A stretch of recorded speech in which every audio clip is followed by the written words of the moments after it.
Jurnalis Kompas TV mencoba menelusuri keberadaan dari ayah Eki Ibtu Rudiana. Berikut liputan tim Kompas TV. Dari awal itu kami menyerahkan semuanya itu ke Pak Rudiana. Kita kan sama-sama korban.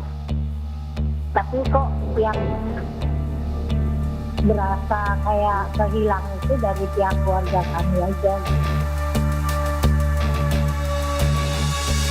Ya, pasca putusan pra-peradilan Peggy Setiawan dikabulkan oleh Hakim Tunggal pada Senin kemarin, desakan kepada Ibtu Rudiana semakin menguat, terutama hadir dari keluarga Vina yang juga menjadi korban pada saat itu. Mereka meminta agar Rudiana memberikan penjelasan terkait bagaimana kejadian di tahun 2016 lalu dan mengapa sampai saat ini belum juga tuntas. Pasca Peggy bebas, desakan untuk pengusutan ulang kasus pembunuhan Vina muncul dari keluarga. Jurnalis Kompas TV Muhammad Syahri Romdon mencoba mencari Ibtu Rudiana ke Polsek Kapetekan, Polres Cirebon Kota. Namun Ibtu Rudiana tak ada. Ibtu Rudiana terakhir kali terlihat saat bermain bulu tangkis dalam Hari Raya Bayangkara bersama pejabat Polres Cirebon Kota. Saudara, baru saja kami berusaha untuk masuk ke dalam kantor Polsek Kapetekan Polres Cirebon Kota. Kami berusaha mencari keberadaan Ibtu Rudiana untuk memberikan beberapa pertanyaan. Namun berdasarkan jawaban dari beberapa petugas yang kami temui di lokasi, Ibtu Rudiana tidak berada di kantor Polsek Kapetekan sejak beberapa hari lalu. Kami juga tidak mendapatkan banyak jawaban terkait kegiatan-kegiatan Ibtu Rudiana beberapa hari terakhir, terutama pasca Peggy Setiawan dinyatakan bebas dari pra-peradilan di hari Senin kemarin. Keluarga Vina meminta ayah Eki, Ibtu Rudiana, muncul menjelaskan duduk perkara kasus ini. Pasalnya dari 8 tahun silam hingga sidang pra-peradilan memutuskan Peggy bebas, Ibtu Rudiana tak pernah muncul. Keluarga Vina menduga ada yang ditutupi Ibtu Rudiana dalam proses penyidikan kasus Vina dan Eki. Menginginkan ketemu biar persoalan ini terang benderang. Soalnya saya dari pihak keluarga ada kemungkinan ya itu masih ada yang ditutupin oleh Pak Rudiana. Ya, kayak janggal aja gitu. Ya anehnya kan kita kan sama-sama korban. Tapi kok yang berasa kayak kehilang itu dari pihak keluarga kami aja. Pengamat kepolisian ISES Bambang Rukminto menilai polisi harus transparan terkait pemeriksaan Ibtu Rudiana karena kesaksian Ibtu Rudiana penting untuk mengungkap kasus pembunuhan Vina dan Eki. Saya rasa sudah ya, hanya saja ini belum disampaikan kepolisian kepada masyarakat. Yang lebih penting bagaimana kepolisian yang sudah melakukan penyidikan ini juga harus menyampaikan apa saja yang diperoleh keterangan yang diperoleh dari Ibtu Rudiana. Karena kalau kemudian keterangan-keterangan yang disampaikan ini bohong dan kemudian dikonfrontasi dengan hasil pra-peradilan Peggy kemarin, tentu ini akan menjadi salah satu alat bukti petunjuk untuk membuka kasus ini seterang-benderang mungkin. Tak hanya kesaksian Ibtu Rudiana, sosok Aep dan Dede juga menjadi orang yang paling dicari dalam kasus pembunuhan Vina dan Eki pasca Peggy dibebaskan. Aep bahkan dilaporkan ke Mabes Polri atas dugaan kesaksian palsu oleh 7 terpidana kasus Vina. Polisi memastikan sedang meneliti laporan 7 terpidana kasus Vina dan Eki terhadap 2 saksi, Aep dan Dede.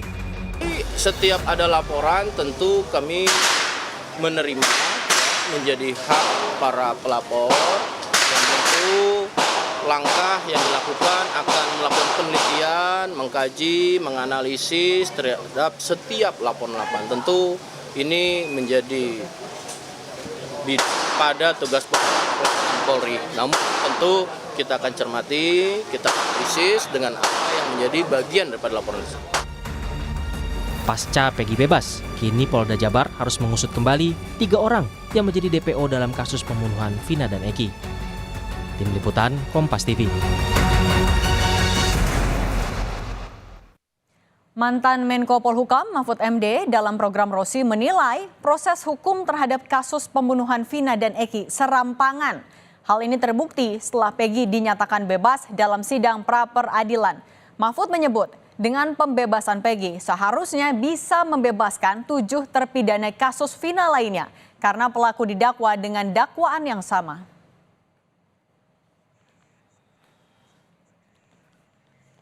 Kan begitu diputus dicari dan orangnya kan itu juga kalau memang sejak awal.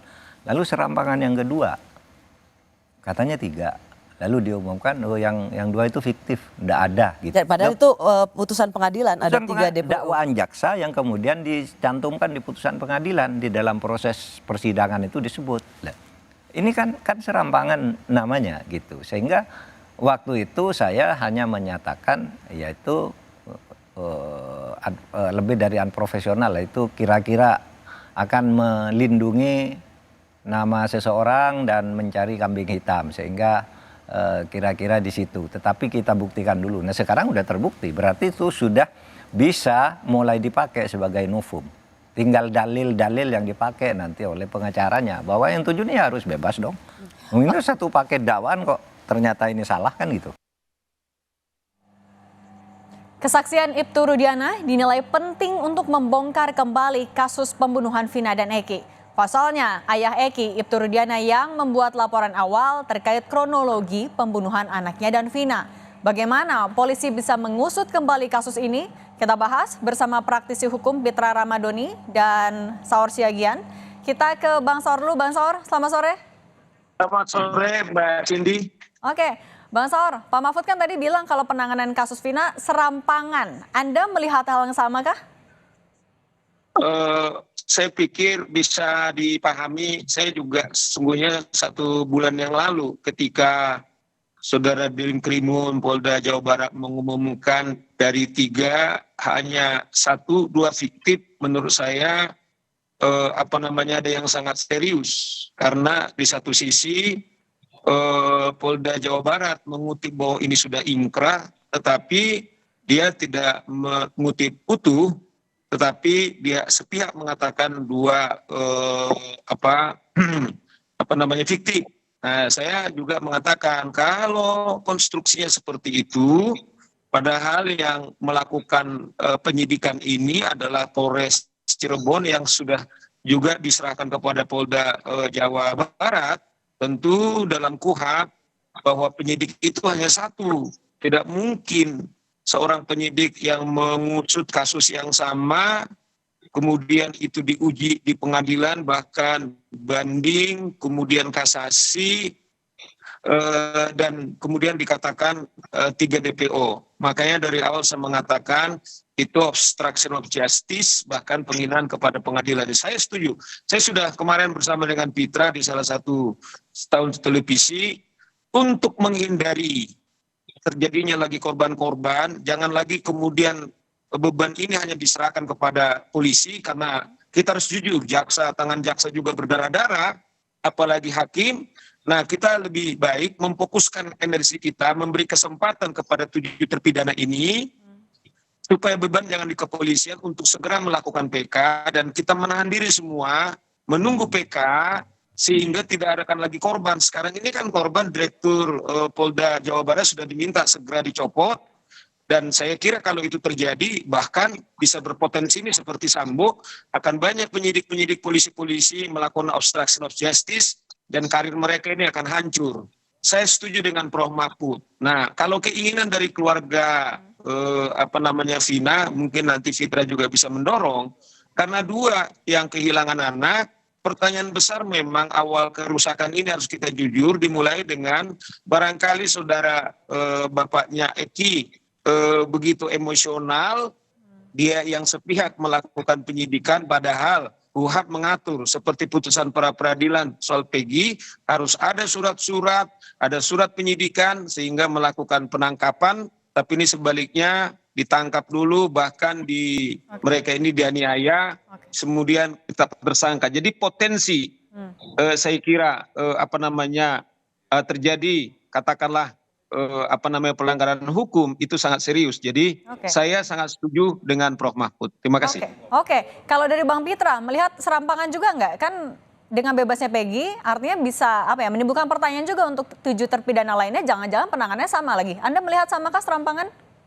Baik, yang pertama ingin saya luruskan di sini terkait dengan statement daripada Bung Saur tadi, bahwasanya bukan Ibtu Rudiana selaku penyidik yang menangani kasus tersebut. Status Ibtu Rudiana hanyalah sebagai pelapor. Jadi saya selaku praktisi hukum di sini dalam memberikan statement juga dalam kapasitas praktisi, memberikan edukasi kepada masyarakat agar tidak salah ngomong gitu loh. Artinya asal-asal sebut seperti serampangan dan lain-lain. Saya melihat saat ini tidak ada yang serampangan dalam kasus ini. Ibtu Rudiana itu ya, biar diperjelas dulu di sini, statusnya itu sebagai pelapor ya. Pada waktu tanggal 27 Agustus 2016, mohon maaf, beliau diberitahukan oleh Aibtu Sulaiman bahwa terjadi laka lantas. Nah, sehingga ditanya apakah benar nama anaknya itu adalah Muhammad Rizky Rudiana, dan saat ini sedang terbaring di Rumah Sakit Gunung Jati, informasi dari Aibtu Sulaiman. Sehingga Aibtu Rudiana berangkat ke RSUD Gunung Jati, kemudian anaknya ini sudah meninggal dunia, dan esoknya pada tanggal 28 almarhum dikebumikan di TPU Jatiwangi, dan 29 karena dilihat ya kematian anak sangat mencurigakan, ada lebam-lebam di badan, kepala dan lain-lainnya itu patah, sehingga ini kematian yang tidak wajar. Kemudian pada tanggal 29 beliau mengecek kondisi kendaraan sepeda motor daripada Eki, ternyata tidak terdapat motor tersebut rusak parah atau hancur atau pecah kaca motor tersebut, tidak ada tanda-tanda kecelakaan seperti itu. Nah, karena memang atas kecurigaan itu dia mencari informasi. Jadi di sini bukan ditangkap, harus diluruskan dulu. Bukan dia melakukan penangkapan. Pada tanggal 31-nya ya pukul 14.00 WIB, dia bertemu dengan saudara AF dan Dede, cari informasi terkait dengan peristiwa tanggal 27 Agustus 2016. Nah, saudara Dede menyampaikan bahwa ia melihat keributan gitu loh, keributan pada malam hari itu, sehingga si Ibtu Rudiana ini memberikan nomor ponselnya sembari Bang Pitra, tapi dari keluarga Vina sendiri melihat menanggapi ada yang ditutup-tutupi dari Ibtu Rudiana. Anda menanggapi gimana? Ibtu Rudiana di mana sekarang? Begini Mbak, begini ya. Jadi ini juga keluarga almarhum Vina ini, ya, kakaknya ini terlalu banyak ngomong menurut saya seperti itu. Ini kan sudah diserahkan juga penanganan hukumnya kepada pihak kepolisian dan penyidik. Ingat loh, beliau ini adalah seorang anggota polisi aktif yang tunduk dan taat kepada Perpol nomor 7 tahun 2022. Artinya dia ini tidak sembarang asal ngomong sana sini. Jadi mau mereka ini proses hukum ini ngomong terus gitu. Penyidik juga tidak akan mungkin ngomong sana sini, sudah ada humas. Humas lah nanti yang akan menjelaskan terkait dengan tindak lanjut penanganan perkara tersebut, bukan penyidik ataupun Ibtu Rudiana. Ini yang harus digarisbawahi, jangan disamakan beliau ini seperti sipil sehingga bisa ngomong sana ngomong sini, kompres sana kompres sini, bedakan itu gitu loh. Saya udah juga bilang kepada pengacaranya, kalau saudara mau mempertanyakan terkait dengan Ibtu Rudiana, bertepatan saya ini berteman dengan beliau, tanya saya seperti itu. Apa yang pengen ditanyakan? Jangan juga dibilang beliau ini menutupi sesuatu, apa yang ditutupi, justru dia berjuang untuk membongkar. Oke, saya mau bergeser ke Bang Saur. Kalau Bang Saur melihatnya, ada yang ditutup-tutupi nggak? Karena kan juga Ibtu Rudiana sampai saat ini keberadaannya masih dicari. Sebenarnya itu yang saya bilang, awal meledaknya ini kan sebenarnya Direktur Polda Jawa Barat menutupi putusan pengadilan 3 DPO yang sudah diuji, kemudian dikatakan 1. Nah, kalau kita bicara proporsional, sesungguhnya kalau saya mengatakan bahwa Polda secara hukum, Polda Jawa Barat lah khususnya Direktur Dinkrum yang menutupi putusan pengadilan telah ingkrah. Mbak Cindy, dalam konteks filosofi hukum sesungguhnya, makanya proses kita itu berjenjang mulai pengadilan negeri, pengadilan tinggi, kasasi, kemudian sampai ingkrah, itu sama dengan undang-undang. Nah, karena itulah menurut saya ini memang dari awal tentu saya akan coba merespon sedikit Fitra. Betul memang akhirnya ini di Polda Jawa Barat kasus awal tahun 2016. Soal itu yang melakukan penyidikan tanpa surat-surat itu adalah Rudiana bagian daripada narkoba, setelah dibuat laporan termasuk juga 3 nama yang DPO itu adalah atas pemeriksaan dari terlalu cepat menyimpulkan saya kira. Itu Rudiana ingat ya. Bang Pitra, tahan dulu Bang Saur. Itu Rudiana itu menyerahkan yang 8 orang ini ke Reskrim Polresta Cirebon. Jadi bukan beliau yang menyidik. Yang melakukan interogasi juga reserse kriminal umum. Itu harus digarisbawahi. Jangan juga kita mendengar hoaks dan lain-lain, dia penyidiknya, dia yang melakukan pemeriksaan dan lain-lain. Itu salah gitu loh. Nah, sehingga kalau memang kita mau mengetahui fakta yang sebenarnya, datanglah ke penyidik, bertanya langsung ke penyidik. Jangan baca-baca berita yang isunya belum jelas gitu loh. Karena saya sudah mengetahui langsung bahwasanya status beliau hanyalah pelapor, dan yang melakukan pemeriksaan itu tanggal 31 itu interogasinya adalah Satreskrim. Begitu saudaraku. Jadi biar kita juga nggak salah-salah penafsiran. Jadi jangan juga kita, karena kita lihat informasi yang belum akurat, jadi kita sampaikan ketidakbenaran yang sesungguhnya itu masih abu-abu ataupun tidak jelas. Gitu fakta yang sebenarnya. Oke, saya kira kalau cara Pitra model begini menurut saya akan semakin menenggelamkan menurut saya teman-teman polisi. Paksakan sebentar. Kau fakta yang sebenarnya. Gitu Bung justru Saur. fakta yang sebenarnya, makanya ini katanya 3 DPO itu putusan pengadilan. Mengenai ternyata makanya kita hormati hanya putusan peradilan itu. Akan tetapi malu kita kalau model begini nih. Bang Pitra, tahan dulu, kita kasih kesempatan buat Bang Saur dulu. Bang Saur silahkan. Ya, Cindy. Kita malu loh ditonton begini nih. Nah, oke, jadi kita ke Bang Saur dulu. Bang Saur makanya silahkan dilanjutkan. Jaringannya rusak. Katanya kan 3 DPO. Diujilah hanya 1 katanya. Ternyata putusan peradilan ngawur. Nggak bener. Nah, oleh karena itu saya selalu bilang, begitu Dirkrimun mengatakan dari 3 hanya 1 putusan pengadilan, inilah membuat kekacauan ini. Tapi kalau terus kemudian dipaksakan seakan-akan apa yang terjadi tahun 2016, saya bilang ini akan kembali menghancurkan lembaga kepolisian kita. Nah, ini sudah ada pra-peradilan yang diumumkan oleh Dirkrimum. Ternyata ngaco. Buktinya di putusan pengadilan. Apakah kita masih ngotot itu benar?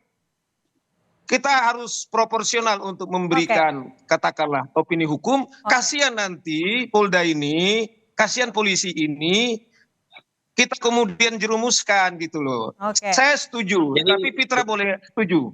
Jadi begini ya Bung Saur ya. Jadi tetapi kalau saya mengatakan apa statement daripada Pak Menko, saya juga mengatakan 1,5 bulan yang lalu ketika saya pertama diminta narasumber, begitu Polda Jawa Barat mengatakan dari 31 ini pelanggaran serius, ini adalah fiktif, berarti orang-orang ini semua adalah menurut saya adalah ini fiktif. Kita bicara dulu nih Bung Saur, gantian dulu ya. Kita gantian dulu. Oke. Bung Saur, terkait dengan putusan pra-peradilan harus dipahami dulu, apalagi Bung Saur juga sebagai dosen. Putusan pra-peradilan itu bukan memutus bersalah atau tidaknya seseorang, akan tetapi dia memutus sah atau tidaknya, baik itu penangkapan, tersangka, penyitaan, dan lain-lain. Jadi itu bukan menyangkut pokok perkara. Jadi ini yang dipahami masyarakat seolah-olah pokok perkaranya pidananya gugur gitu. Nah, jadi putusan pra-peradilan itu di situ kenapa itu pemohon itu dikabulkan, permohonannya PS itu dikarenakan ada kekeliruan dari penyidik dahulunya itu belum melakukan pemanggilan sebagai saksi terhadap Bang Pitra, kami sudah tangkap. Itu pemanggilan ini yang dahulunya sehingga Bang Pitra, terima kasih. Tersangka belum, bukan masalah pokok perkaranya. Begitu Cindy. Baik. Bang Saur singkat saja, artinya apa yang harus dilakukan? Pitra lupa seakan-akan dia memisahkan antara peristiwa 2016 sampai detik ini. Itu masih namanya Peggy yang diumumkan oleh polisi itu adalah 3 DPO. Karena itu hanya terkait dengan syarat formil, terkait pemanggilan aja dan pemeriksaan calon tersangka. Bang Pitra dan Bang Saur, terima kasih, kami sudah tangkap. Kita akan serahkan nanti ke polisi bagaimana kelanjutannya. Tentu yang diharapkan adalah tetap akuntabel dan bisa terpercaya. Terima kasih praktisi hukum Bang Pitra Romadoni dan Bang Saur Siagian. Terima kasih, saya selalu terima kasih sudah berbagi di Kompas Petang.